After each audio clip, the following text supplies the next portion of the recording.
All right, folks. Got a Rivnut tool here. Hang on. It's got different. Yeah, trying to get a good shot there. All right. Different threads you can put in it, and then here's a Rivnut. This is a 1/4 Rivnut. So you put it on your tool, tighten it up, and then you drill your hole. Put your Rivnut through the hole, and then once you squeeze it,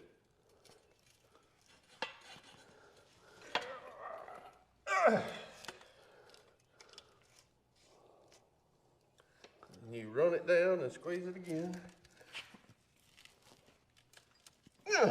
and it's there. Now that